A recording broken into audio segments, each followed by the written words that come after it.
All right, guys. So when you're shooting, arm extended, and once again, this is kind of how I do it so you don't slap your arm.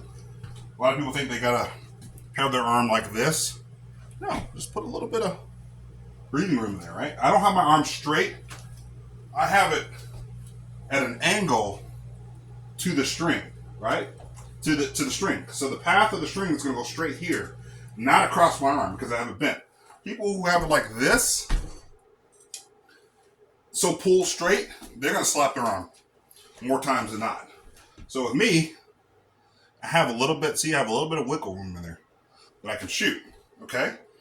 Now here's another tip for you guys out there. So, what I'm gonna do, once again, I have my arm at an angle. I'll show you guys exactly how I shoot, and I shoot split. That's the most consistent for me. What I do is I bring it about right here. Now once again, my elbow is as straight back as possible. Not this or this. Now, if I'm in a close quarter situation, I may have to pull it back here. I've demonstrated that before in past videos. So, elbow, anchor to wherever your spot is. You got to find your spot. I can't tell you what your spot is. You got to find your own spot. Okay? You have to find your own spot. So for demonstration purposes, I'm going to show you guys exactly how I do it. So, once again, so you guys can see up close, I go about right here. See? Elbow. This is my anchor spot. Anchor point is like top of my cheekbone. Now for you guys, it's going to be a little different. Okay? Now I'm going to take a shot, and I'm going to show you guys the results of the shot so you guys can kind of sort of see it. I'm only going to take one shot. I know I say you guys group in threes, but I'm going to take one shot, and I'm going to show you guys exactly how I do it. So once again, straight back as possible. Boom. Now, no editing whatsoever. I'm going to take my bow with me. We're going to go look at the results of my shooting. Okay. So, we're right there. Once again, when I shoot, elbow straight back, not like this. If you can record yourself and you see yourself like this, something's wrong. So I shouldn't even see my elbow. And here, if you're going to be a canted archer, right? What you're going to have to do is remember kind of sort of where you cant your shot. So you don't want to be like this time, then like this next time. You want to have it exact same spot, typically as much as possible. So when I bring back my shot, boom, it's straight back. I don't even have to think about my elbow being out because I'm so used to doing the exact same thing over and over again. Okay? So here's another thing. I'm going to show you guys another tip. I'm going to go all the way back over to where I was originally. Okay? So your release. Now your release is just as important as your elbow. So when I release, you don't want to be flicking it, doing all this craziness. What I want to do is I want to just release it. That's it. Just release a shot, extra stuff, more variables, more issues. So you start doing this extra fancy stuff, now you got to do that fancy stuff every single time. Take a shot. You want to have as few variables as possible. So when I bring back, I'll show you. When I bring back, I can release right then and there. I don't have to do like, okay, I got to make sure I pull back to my ear or all this craziness. I just release the shot. Boom, release the shot. Just open your hands. So your hands are around the string. Boom, like that. That's all you gotta do. Don't do anything crazy because you're gonna make that string wobble. You don't want that string to wobble because then the arrow's gonna go all over the place, hitting walls. That's the reason why I can shoot in my house and not be worried about, okay, am I gonna shoot the door? Oh my God. I don't have to worry about that stuff. So what I'm gonna do, I don't have as much room because I have this wall here. So it's a little hard to shoot. But I'll show you guys exactly. Watch my release. Boom. Like Now, we're going to look at the results one last time so you guys don't think it's a fluke and I'm just like screwing around, like doing whatever I want to do. Okay? All right.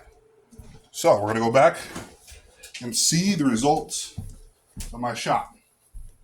Now, once again, these two shots aren't perfect. I shot them, I still hit where I'm at, where I'm aiming, kind of, sort of. It's not perfect, but I'm showing you guys a realistic how I shoot. I still hit a kill spot. And that's not great grouping. But if I took one more arrow and I shot it, it would probably be in the middle of these two arrows. So I'd probably shoot, the last arrow will probably go about right here. So that would still be somewhat of a grouping. So, once again, pull back to my shot, my anchor. My anchor is about right here. For me, about right here. I can touch my cheekbone. I just, boom. That's it. That's it. My elbow, straight back. Once again, straight line. Tip of the elbow to the tip of the arrow. Boom, release. Should be a straight line to the target. You're going to hit exactly where you want to hit every single time. For those of you guys out there who are like, man, that's so dangerous. He's got a window there. He's got a door. He's got a wall. Like, I can do it. I'm not recommending you do it if you're not a good archer. If you're inconsistent and you have stuff going everywhere, I wouldn't recommend it. If you've been shooting for a while, you're confident that you can hit exactly where you're aiming at, I'm not going to tell you to or not to do it. I don't recommend you do it. I'm doing it for training purposes that people who, I don't think anybody else has done these kinds of videos where you're shooting a bow inside of your house, right? Now, okay, I'm more hesitant to use my other bow. So my other bow is this one. Now, I don't want to shoot this one in the house, okay? This one's a lot heavier. This one right here, it's a snake recurve. It's a 2-position bow, which means I can shoot left or right. So my wife and kids can shoot on either side. It's a perfect, it's a good training thing. It's about, well, they say it's like 22 to, they say about 22 to, what is it? I don't even know. 22, but at full draw for me, because my pull all the way back, that's a full draw, man. That's like 30, almost 31, 30, almost 32 inches of pull all the way back, right? So that's about 26 to 28 pounds of pressure, right? Could still take someone down, a person down. If bad guy came in my house, I could still, and I prefer to use my white bow. That one's going to go right through. You wouldn't even feel it. But with this one, it's a good training thing. I only spent like $50 on this thing. And it's the most beautiful, and it's an attractive looking bow. Look, an attractive looking bow. I love it. It's a great bow. Snake recurve, Roland snake recurve. Didn't really have to do much for it. It's faithful. It ain't gonna break. It's not a like a takedown recurve. It's just a recurve, one piece recurve on it. It's very, very comfortable. You can buy it. I bought mine off of Amazon, I think. Right? So it's a nice, attractive looking bow. When you're going out there, you're practicing self-defense for archery. Just make sure you're being safe, being aware of everybody else around you. If there's other people around you, never shoot in an area where there's other people, like family members, wife, kids. Wife's at work. I'm off today. Kids are at school. Only time I actually would do anything like this. Other than that, it would be stupid to do that. Even if kids are upstairs sleeping and I'm down here, never. I just tell myself, nope. Out of the option, out of the question, 0% that's going to happen. Family's in the house. Don't shoot with family in the house. Do not shoot with family in the house. Family's not here. I shoot. So that's all I got for you guys today. Hit that like or whatever, wherever I'm going to post this at. So, all right. You guys take it easy. Peace.